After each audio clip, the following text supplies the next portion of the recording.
Buenas noches, que el Señor les bendiga. Qué gozo poder estar compartiendo en este momento la reflexión de la lectura que tuvimos hace unos minutos. Doy gracias a Dios por este tiempo y porque me da la oportunidad de estar aquí con ustedes. Filipenses 2 del 1 al 11. Vamos a orar. Amado Señor, gracias te doy por este hermoso momento que tú nos das de estar aquí para poder aprender de tu palabra, Padre. Gracias porque cada día nos enseñas algo más. Gracias porque me permite, Señor, leer, escudriñar. Perdóname si no lo hago muy a fondo. Enséñame a hacerlo más y más, Padre. Pero gracias por lo que me has enseñado el día de hoy. Te pido que cada uno de los hermanos también, al escudriñar tu palabra, puedan aprender, puedan oír tu voz por medio de esta reflexión. Gracias, Padre amado, por este privilegio tan grande. Gracias por este momento y gracias por que nos has dado un día muy lindo, un día muy bendecido, y en medio de cualquier problema, Señor, hemos sido bendecidos. Hemos visto tu mano poderosa rescatarnos y hemos visto en cualquier situación, Señor, que tú no nos abandonas. Gracias, Padre, por tus cuidados para con nosotros. Te rogamos perdón para que recibas, Señor, mi oración, recibas, Señor, mi alabanza en tu santo nombre. Por Cristo Jesús, Señor nuestro. Amén. Bien, vamos entonces a empezar con Filipenses 2 del 1 al 11.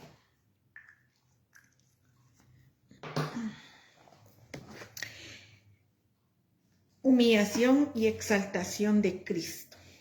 El día de ayer, ustedes vieron en Filipenses 1, estuve escuchando yo al Dr. J.B. Magui, las reflexiones que él, a través del hermano Samuel Montoya, y escuchaba yo que el capítulo 1 de Filipenses, que es una carta muy práctica, al igual que la de Santiago, y aunque la de Santiago era especialmente para los cristianos, esta es práctica para todos. Capítulo 1, vemos la filosofía del vivir cristiano, decía el hermano, y podemos resumirlo en el versículo donde dice, ahorita se lo digo cuál es, porque para mí el vivir es Cristo y el morir es ganancia, que es el 21, porque para mí el vivir es Cristo y el morir es ganancia. En eso resumimos la filosofía del vivir cristiano del capítulo 1. Hoy empezamos el capítulo 2. Y aquí el apóstol Pablo nos presenta las normas del vivir cristiano. Y eso está en conocer la mente de Cristo, cómo Cristo piensa. Y eso es lo que vamos a ver ahorita en el capítulo 2 del versículo 1 al 11. El pensar de Cristo debe de estar en mí. No es que estemos imitando, sino que debido a la comunión con Cristo, debido al estudio de su palabra, debido a la oración, a la alabanza, sobre todo si es de salmos, nosotros vamos a estar en comunión con el Señor. Entonces el pensar de Cristo va a estar en nosotros. Ya no va a haber otro más que el de Cristo en nosotros. Incluso pues ya ver otras cosas, escuchar otras cosas o otros libros, leerlos, ya nos va a hacer un poco, no nos va a llamar la atención. Simplemente queremos saber más y más de Cristo. Por eso, qué hermoso que estamos estudiando. Hemos terminado el libro de Levítico, en el cual al menos yo aprendí mucho, que nunca me hubiera imaginado estudiarlo, ni meditar en él, en los pasajes que pude meditar. Y es interesante como el libro de Levítico, que a simple vista se ve como un poco que no voy a entender, o que los sacrificios, cómo lo unimos con el sacrificio de Cristo, de verdad. Gracias a Dios por el entendimiento que nos da cada uno para entender su palabra y no nos veda el verlo. Bien, sigamos, dice. Vamos a empezar la lectura entonces. Humillación y exaltación de Cristo. Por tanto, si hay alguna consolación en Cristo, si algún consuelo de amor, si alguna comunión del Espíritu, si algún efecto entrañable, si alguna misericordia, completad mi gozo sintiendo lo mismo, teniendo el mismo amor, sintiendo una misma cosa. Sí no es que esté condicionando que si esto pasa, esto va a suceder. No, aquí el apóstol Pablo quería poner un sí de que si está esto, de que ya que hay esto, pues esto va a pasar. Por ejemplo, si hay alguna consolación en Cristo, si hay consolación en Cristo, si hay consuelo de amor, si hay alguna comunión del Espíritu, si hay algún efecto entrañable, si hay misericordia alguna, completad mi gozo, sintiendo lo mismo, teniendo el mismo amor, unánime, sintiendo una cosa. O sea que el apóstol Pablo estaba diciendo aquí que si encontramos todo eso en Cristo, entonces nuestro gozo está completo. Y él se iba a sentir más completo con los hermanos de Filipenses, porque teniendo el mismo amor, el mismo pensar, estarán unánimes, o sea, juntos, todos en el mismo sentido, en el mismo pensar, sintiendo una misma cosa, que es el amor de Cristo. Cuando uno va a la iglesia, hay hermanos que van por distintas cosas, porque se sienten tristes, porque quieren oír la palabra del Señor, otros simplemente porque es costumbre, porque como me llevaron, tengo que ir, otros tal vez van a ver pues con quién se codean, qué pasa, pero cuando tú vas realmente a recibir palabra y te juntas con los hermanos que están recibiendo palabra, están en un mismo sentir y se gozan en la palabra recibida, en el sermón, en las alabanzas, y no quieren comentar más cosas que lo que se ha oído en la exhortación, en la palabra de Dios. Entonces seguimos. Eso es un mismo sentir. No es imitar a nadie. Es estar en lo mismo, sintiendo el mismo gozo, la misma alegría, incluso sintiendo la misma tristeza. Pablo no quiere que nosotros tengamos un duplicado o que seamos nosotros un duplicado del pastor, como el pastor dice, como el pastor hace, como el pastor aquí. No, él quiere que nosotros sintamos como está el mismo gozo que está sintiendo el pastor. Pablo se gozaba estando en la cárcel y dice que a él no le importaba estar en la cárcel, sino que él se iba a gozar si sabía que los hermanos de Filipenses estaban en un mismo sentir. ¿Cuál es la palabra clave en nuestro capítulo? La palabra clave es otros. Pablo estaba más interesado, más preocupado por los que estaban afuera, por la iglesia, que por él mismo que estaba preso. Y decía que si ellos ya habían encontrado el amor en Cristo, si ellos estaban unánimes juntos, él también estaba gozoso. Y creo que estar gozoso en la cárcel es muy difícil. Hace unos años, un par de años, el esposo de una amiga estuvo preso y lo fuimos a ver, ¿verdad? Porque somos vecinos amigos, aparte de vecinos amigos y aparte cristianos, y pues fuimos a verlo. Pero entrar ahí, realmente, qué feo, horrible. Y las caras de todos, y realmente solo se siente el gozo, el el miedo de entrar, el miedo de ver las caras, pero cuando te topas con gente que ama a Cristo, que glorifica el nombre de Cristo allí adentro, entonces cambia todo el entorno. Y eso es lo que estaba diciendo Pablo. Realmente, cuando uno entra, dice cómo se puede sentir gozo ahí, pero cuando está con los hermanos adentro, porque hay hermanos que aceptaron a Cristo ahí, recibieron a Cristo, reconocieron que eran pecadores y necesitaban a Cristo Salvador, entonces se siente el gozo. Y sí es verdad. Entonces nosotros debemos de sentir ese gozo, no ser duplicado de nadie, no querer imitar a nadie, querer sentir nada más lo que Cristo siente. Dice, nada hagáis por contienda o por vanagloria, antes bien con humildad, estimando cada uno a los demás como superiores a él mismo. Fíjense que aquí Pablo nos está diciendo que no hagamos nada en contienda, o sea, en peleas. En la iglesia no debe de existir eso. Que me dieron mi privilegio y por qué se lo dieron a él, si tal cosa. Yo me debo de gozar porque el hermano tiene un privilegio. Y no me lo dieron a mí hoy, pero tal vez me lo van a dar más adelante. Y yo me debo de gozar con el hermano que reciba el privilegio.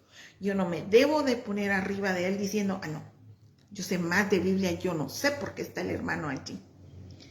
Sino que dice que no deben haber contiendas ni vanagloriarme, o sea, exaltarme a mí mismo. No debe de haber eso entre hermanos. Antes bien, con humildad, debo de estimar a cada uno más que a mí mismo, superiores a él mismo. ¿Qué nos dice el mundo hoy?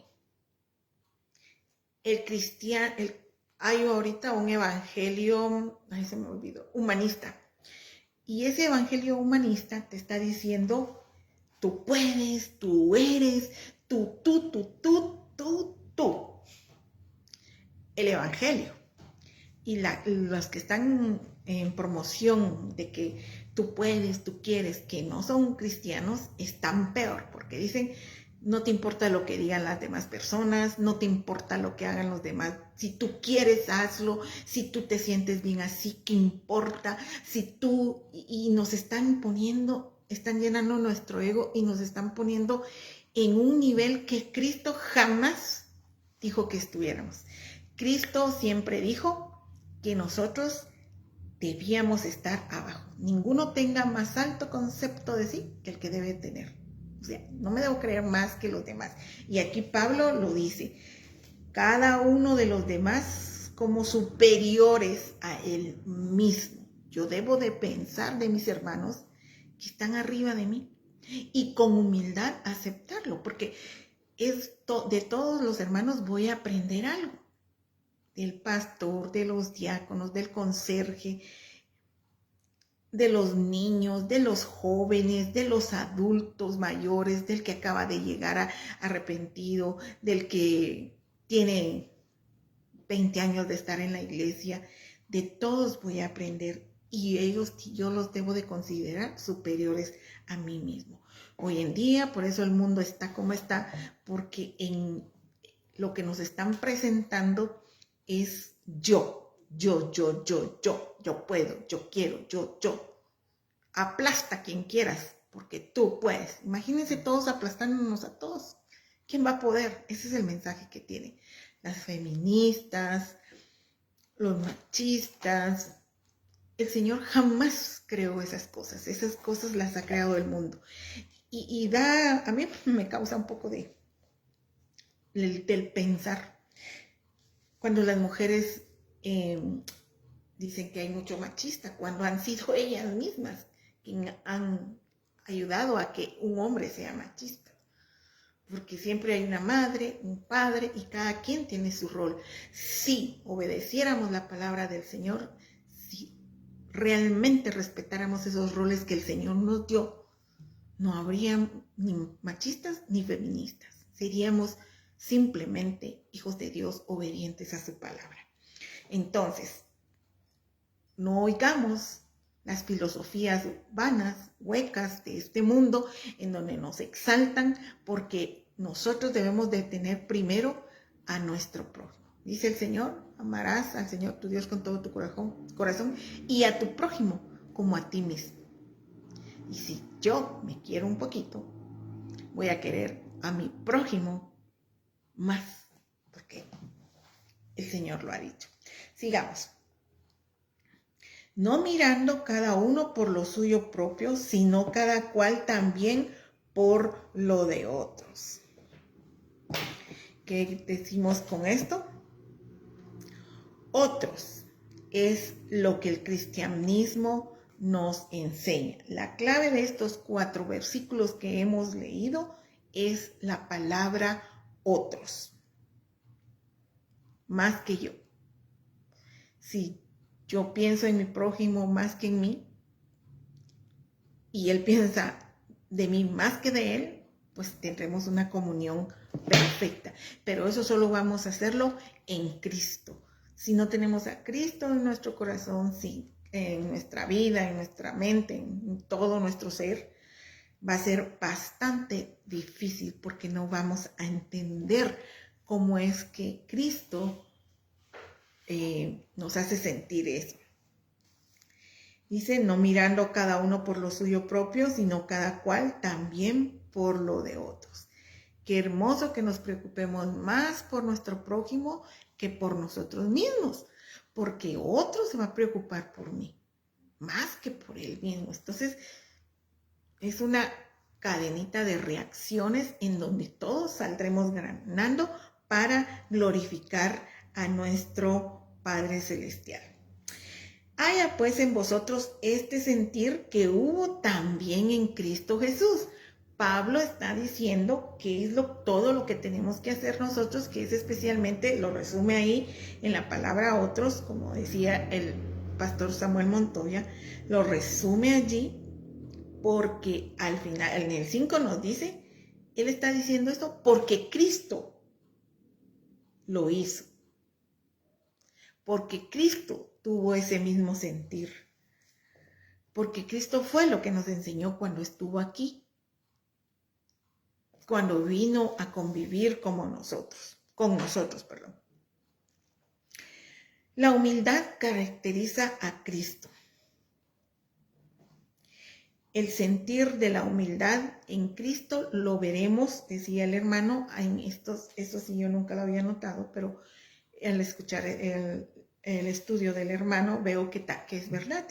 Dice 7 pasos en donde Cristo se humilla. Y esos son los que vamos a ver a continuación. Dice,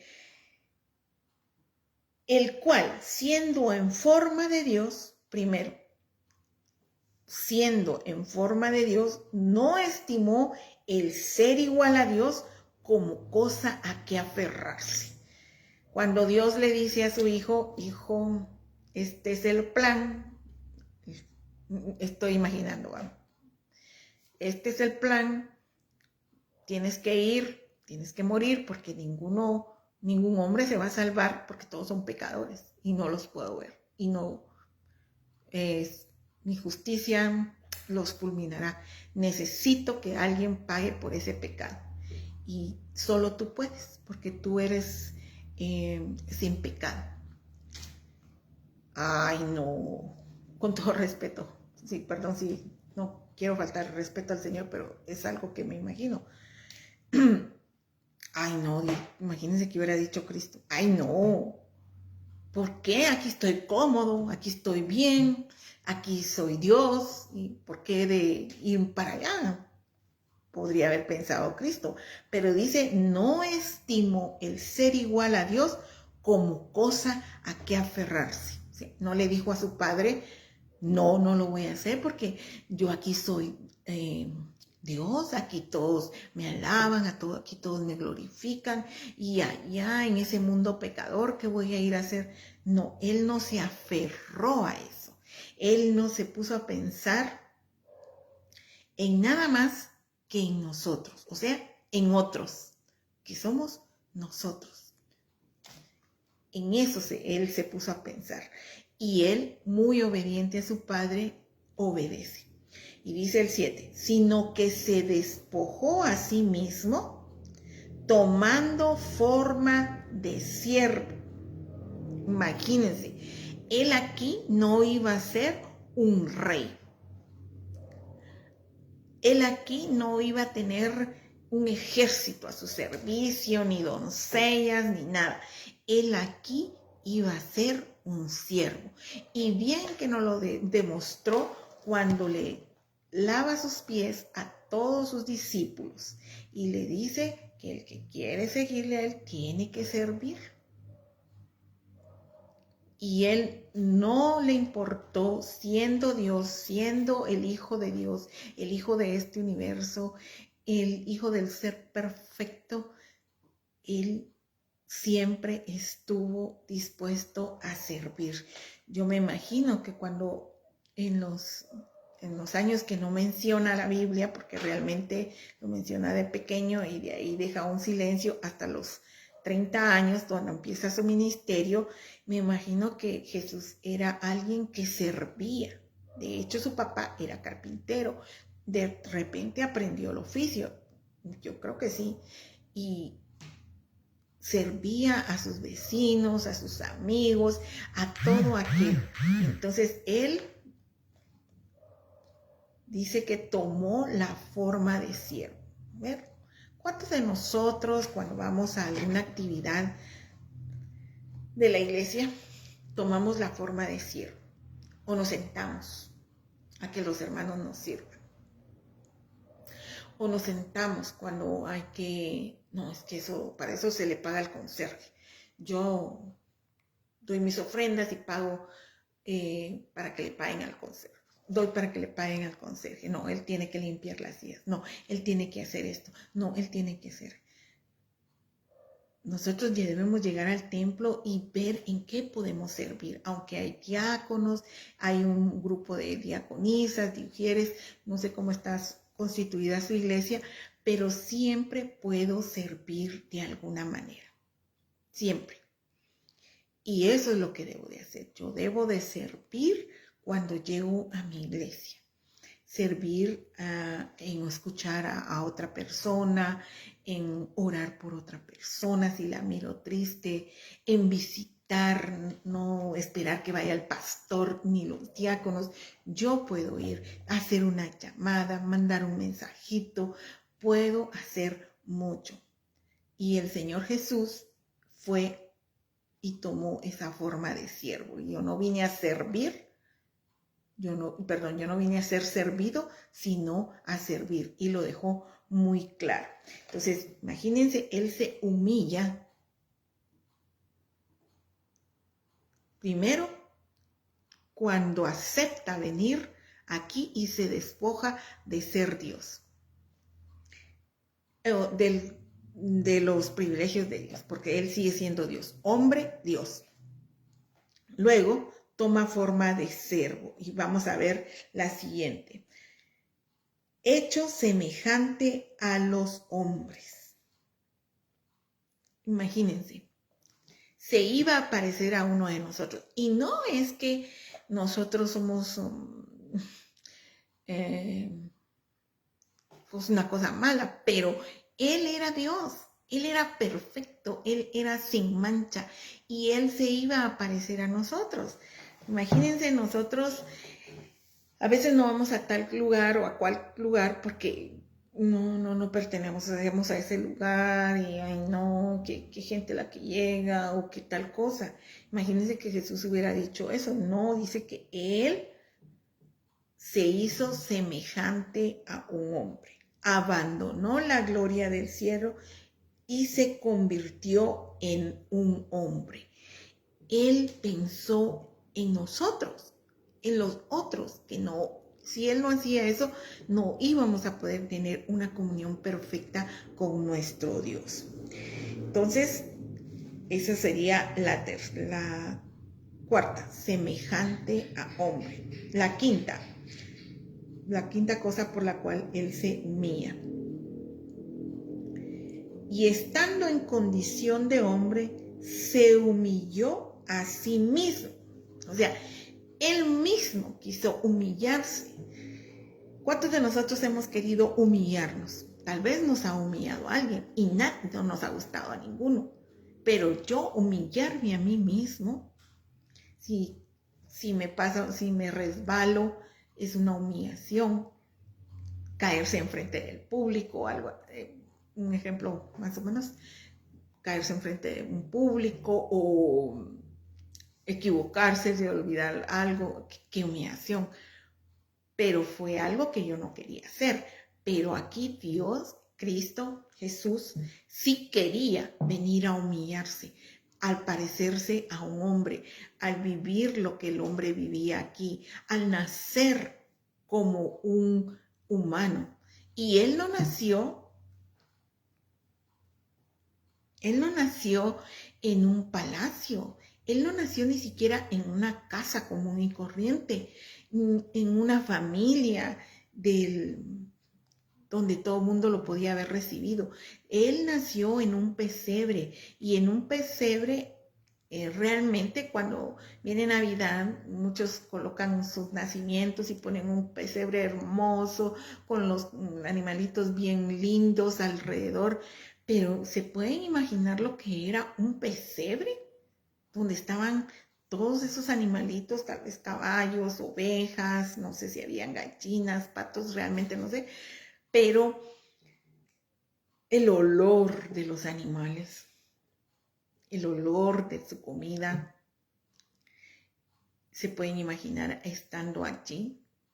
Y Jesús dice que no abrió su boca para nada, y él sabía lo que iba a pasar y aún así él quiso hacerlo.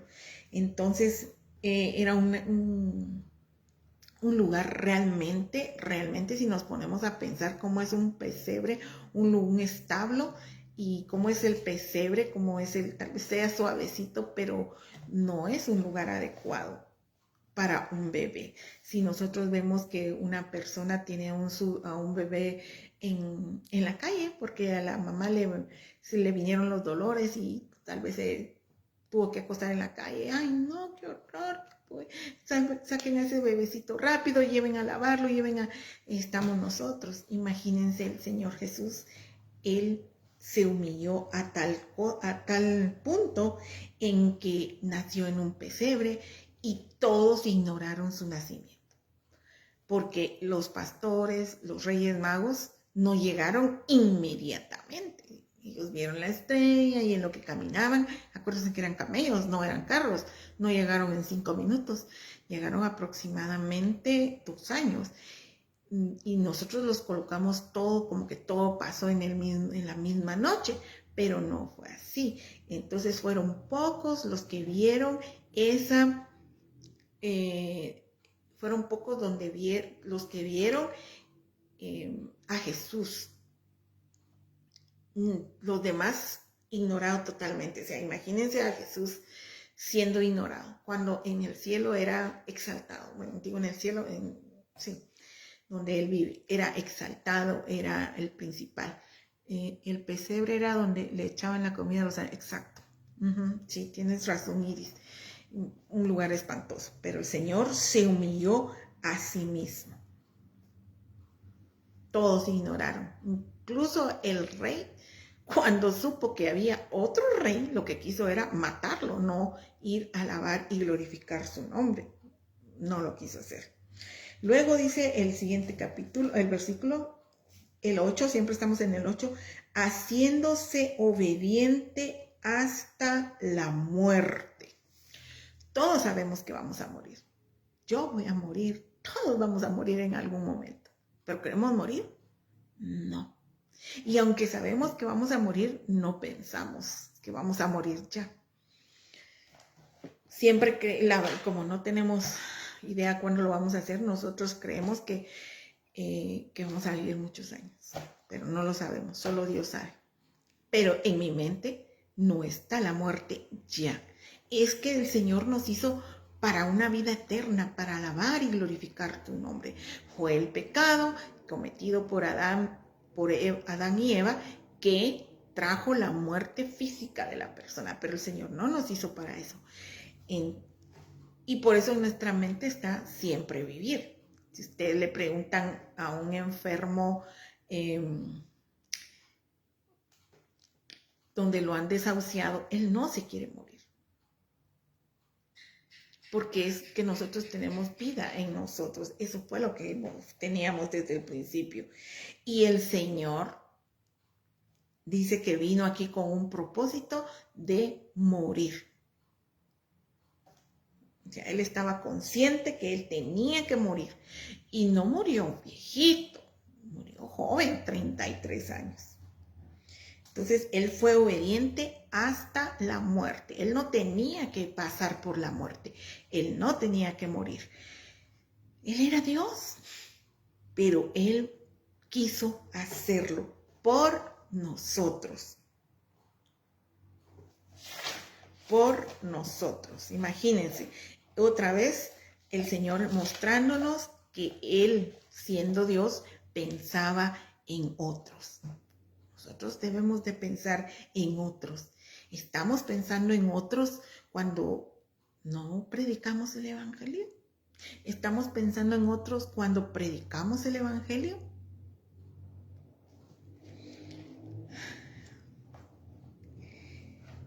Pero como les decía, fue el pecado que hizo que muriéramos.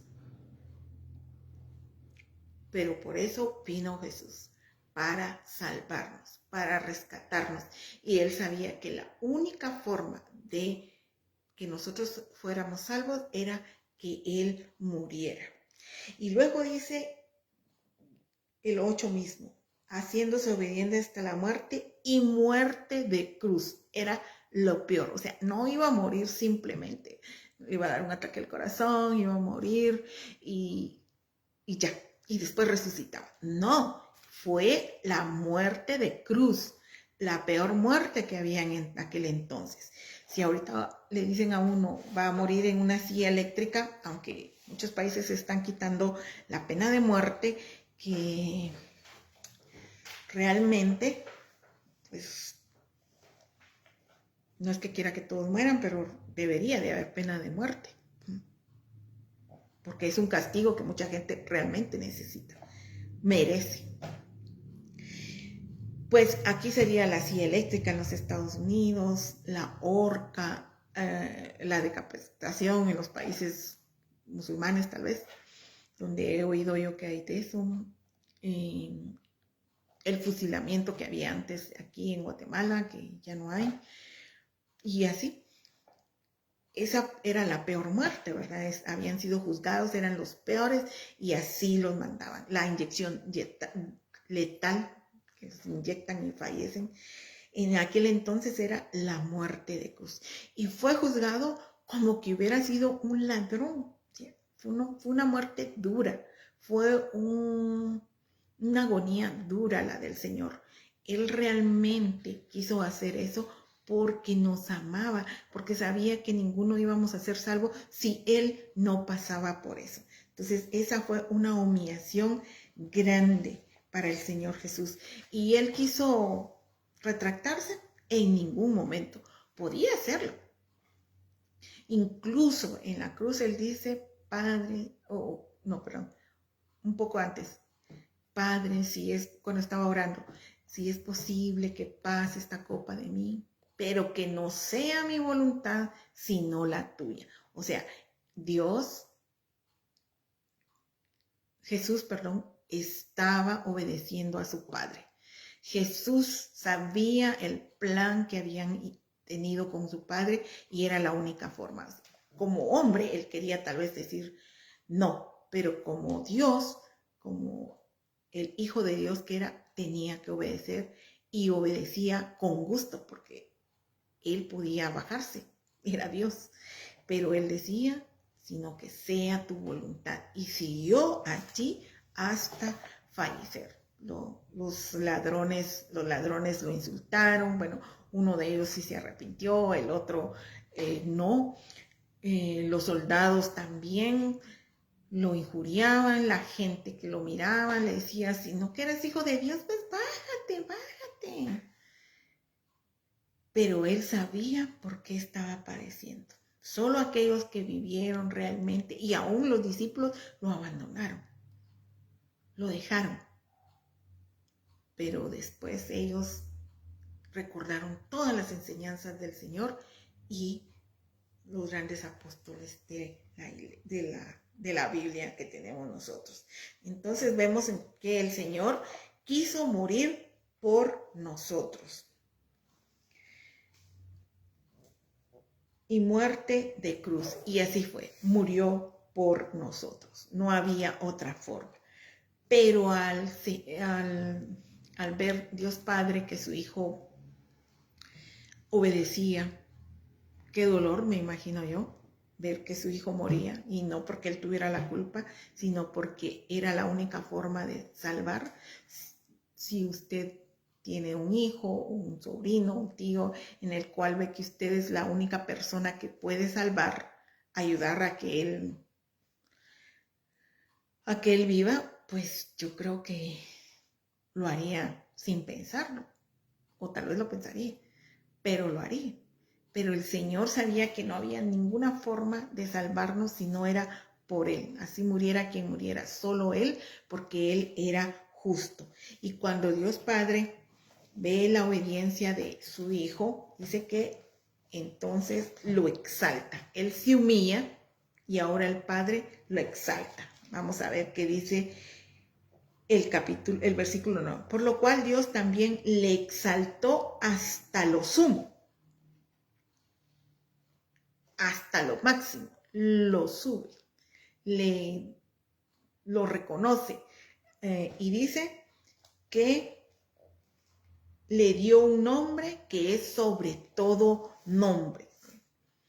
El nombre de Jesús es sobre todo nombre. Por eso nosotros no debemos tomar el nombre del Señor, de Jesús, en vano. No debemos de estar mencionando a Jesús por cualquier cosa. O sea, yo hasta he visto que hay unos que estornudan y dicen Jesús, aunque ahora en la generación de ahora tal vez no, pero ahí estamos tomando el nombre de Jesús. O Jesús, María y José. No tenemos que tomarlo porque su nombre es sobre todo nombre. Unos lo aman, otros no lo aceptan, otros lo odian, pero Jesús, su nombre es sobre todo nombre. Y todo mundo conoce a Jesús. Todo mundo sabe quién es Jesús. Es su nombre sobre todo nombre, sobre los reyes, sobre cualquier persona. Y Dios lo exalta hasta eso. Para que en el nombre de Jesús se doble toda rodilla. Otra exaltación. Todos, absolutamente todos vamos a arrodillarnos ante nuestro Señor Jesús. Creamos o no creamos, en algún momento nuestra rodilla se doblará. Los que están en el cielo, pues ellos lo aman, lo conocen, los ángeles, los que están en el cielo, se doblan su rodilla ante Él. En la tierra, o sea, lo exalta en el cielo, lo exalta en la tierra, aquí con nosotros, en donde todos le reconocemos, incluso los ateos, con todo y que no dice que creen a Jesús, lo mencionan tanto que lo están nombrando a cada momento. Y esperamos que al nombrarlo también el Señor quite la venta de ellos y puedan conocerlo. Y también dice que debajo de la tierra, o sea, podemos decir que el infierno, debajo de la tierra, allí también el Señor será exaltado, se doblará toda rodilla porque será reconocido como el único y soberano Dios, y debajo de la tierra. Y eso no quiere decir que en el infierno van a salir algunos, van a ser salvos y Él los va a tomar del infierno. No, definitivamente que no. Ellos ya han rechazado al Señor y por eso están allá. Sino que eso quiere decir que ellos, estando allí, van a ver que ellos rechazaron a Jesús y fue su peor error, y van a reconocer a Jesús como ese Salvador que pudieron haber aceptado, pudieron haber tenido en su vida, pero no lo quisieron. Entonces allí es donde van a reconocer su gloria. va a ser otro duro golpe para los que estén allí, porque ellos van a reconocer eso. Veamos qué dice Colosenses 1:20. Colosenses, un poquito más de Filipenses, Colosenses 1:20. Y por medio de él reconciliar consigo todas las cosas, así las que están en la tierra como las que están en los cielos, haciendo la paz mediante la sangre de su cruz. Aquí Pablo está diciendo que él es el único que puede reconciliar a todos. Y fíjense, noten que aquí dice de los que están en la tierra como en los cielos, pero aquí sí no dice debajo de la tierra, porque el Señor no va a reconciliar a nadie que esté debajo de la tierra, que esté en el infierno. Ellos ya rechazaron a Jesús, ellos ya tuvieron su oportunidad, y por eso nosotros debemos hablar el evangelio a toda persona, en todo momento, en tiempo y fuera de tiempo, sino que él allí simplemente en el versículo de ahorita es que ellos van a reconocer la gloria de Dios. No sé, posiblemente van a decir, pero como diría mi abuelita, Malaya, y a Malaya va lejos. Entonces, toda lengua confesará que Jesucristo es el Señor. Todos confesarán con su boca. Los que le aman, los que no le aman, todos van a reconocer cuando vean a Cristo reinar sobre la tierra, sobre todos nosotros, todos, y le van a reconocer. Y allí es donde Dios Padre lo está exaltando. O sea, primero vemos la humillación de Jesús, y luego lo exalta. Solo déjeme ver algo.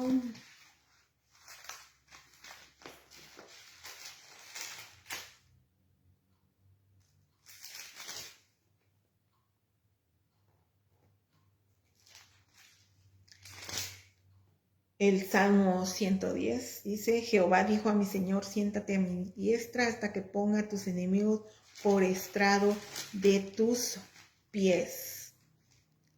Jehová enviará desde Sión la vara de tu poder, domina en medio de tus enemigos. Tu pueblo se te ofrecerá voluntariamente en el día de tu poder. En la hermosura de la santidad, desde el seno de la aurora, tienes tú el rocío de tu juventud. Juró Jehová y no se arrepentirá. Tú eres sacerdote para siempre, según el orden de Melquisedec. El Señor está a tu diestra. Quebrantará a los reyes en el día de su ira. Juzgará entre las naciones, las llenará de cadáveres. Quebrantará las cabezas en mucha tierra. Del arroyo beberá en el camino, por lo cual levantará la cabeza. En el Salmo 110 vemos nuevamente que el Señor Dios le dice a Cristo que va a poner a sus enemigos bajo sus pies. Toda lengua lo confesará, todo ojo le verá, y todos reconoceremos que solo Jesús es el Salvador. Bendito sea Dios si hemos reconocido que somos pecadores y que solo a través de Jesús podemos llegar al trono de la gracia de nuestro Padre Dios. Y si hasta hoy no lo hemos hecho, no hemos querido ver, créame que usted lo verá. Y no en gloria. Lo verá cuando esté en su castigo en el infierno. Y existe el infierno. Y no es aquí en la tierra. La palabra de Dios lo dice. Que es el lugar donde va a estar el diablo y sus demonios. Y va a estar todo aquel que rechazó ser salvo por medio de Jesucristo. No va a estar a todo aquel que fue malo, que hizo cosas que no estaban bien. No, va a estar aquel que rechazó el nombre de Jesucristo como su Salvador. Aquel que no reconoció que era un pecador y que necesitaba de Cristo para ser salvo, para ser reconciliado con Dios, porque Dios envió a su Hijo precisamente para eso. Si tú no has reconocido tu pecado, si tú no has reconocido que Cristo es el único que te acerca a Dios, te invito a que reflexiones bien. El infierno existe y está preparado para aquellos que rechazaron el nombre del Señor. Y ojo, que debes reconocer realmente con tu corazón, no de labios solamente, porque dice la Biblia que en aquel día muchos le dirán: Señor, en tu nombre eché demonios, en tu nombre hice eso, hice esto, hice aquello, iba a la iglesia y hacía esto. ¿Y qué les va a decir de Jesús? No te conozco, no sé quién eres. Y los va a decir: apartaos de mí al fuego eterno. Porque no le reconocieron, sino que de labios, solo de labios. El que dirá tal vez: ay, porque mi papá me lleva a la iglesia, pero yo realmente no creo. No, debes reconocer con tu corazón, con tu mente, con tus labios, confesar tu pecado. El que confesar esos pecados, el Señor se los perdonará y será salvo. Tan sencillo como es. ¿Difícil la vida de cristiano? Sí. Pero es que no estamos luchando en nuestras fuerzas, estamos luchando en las fuerzas del Señor. Por eso día a día debemos de entregar nuestro día al Señor y pedirle que sea Él el que sea con nosotros, el que nos dé la sabiduría, el que nos abra la boca para predicar su palabra, el que nos cierre la boca para no estar siendo de mala influencia para nadie o blasfemando su nombre. Pedirle al Señor que Él sea quien guíe nuestros pasos. Jesús, ¿es tu amigo? ¿O qué amigo nos es Cristo? Él llevó nuestro dolor. Que cuando cantemos ese coro, que cuando digamos que Jesús es nuestro Señor, realmente así sea. Y si no estamos seguros, clamémosle al Señor que nos dé esa certeza de estar. Y si estamos en la iglesia por X o Y razón que no es el correcto, que es glorificar su nombre, volvámonos a Él. Y si le hemos rechazado, y si no queremos creer, solo mirémonos nosotros cómo esta mano se mueve. ¿Quién fue el que hizo eso? ¿Cómo es que puedo respirar? ¿Cómo es que puedo ver? ¿Quién lo hizo? Si no Dios. Entonces hay un creador. Y este creador mandó a su hijo para que nosotros tuviéramos una comunión que fue rota a través de Adán por medio del pecado. Pero este segundo Adán vino a darnos vida y vida en abundancia, porque vino a reconciliarnos con nuestro Padre Dios. Amado Señor, cuán grande eres. Gracias por tanto amor que no merecemos. Gracias por permitirnos, Señor, pertenecer a tu reino. Padre, si alguna persona que va a oír este mensaje no te ha escuchado, toca su corazón, habla su mente, habla su corazón para que pueda reconocerte como su único y suficiente Salvador, para que pueda reconocer que ha sido pecador, que te ha ignorado, que te ha rechazado, pero que solo tú puedes acercarlo a Dios, que solo tú puedes darle esa vida eterna. Gracias porque nos permites estudiar tu palabra. Gracias, Señor, porque quisiste venir a humillarte por nosotros, quisiste venir a hacer todo ese proceso para que nosotros fuéramos salvos. Gracias también porque serás exaltado un día, porque tú ahora tu misericordia nos está dando tiempo a arrepentirnos. Pero un día, Señor, toda lengua confesará que tú eres Cristo. Todos, Señor, confesaremos que solo en ti realmente había salvación. Gracias, Señor amado. Bendice a los hermanos, a los amigos que verán esta reflexión. Bendice a los hermanos y amigos que están viendo esta reflexión. Sé tú con ellos. Gracias, Padre, por el profesor Rodolfo. Gracias por su operación. Gracias porque tú, Señor, le has hecho un siervo tuyo. Gracias, Padre, Oramos por su recuperación total. Por Iris, Padre, gracias por su ministerio. Si hay alguien más, Padre, también bendícelo y sé tú con él. Padre, ahora permítenos descansar y que podamos, Señor, el día de mañana levantarnos con gozo, con alegría y poder comunicar el Evangelio a través de nuestros actos, de nuestras palabras, para que pueda, Señor, tu Evangelio ser pregonado y tu nombre ser exaltado. Gracias. En tu santo nombre. Amén. Nos invitamos a que puedan seguir esta serie de Filipenses, que es un estudio muy hermoso. Que el Señor les bendiga, que el Señor les guarde. Feliz noche.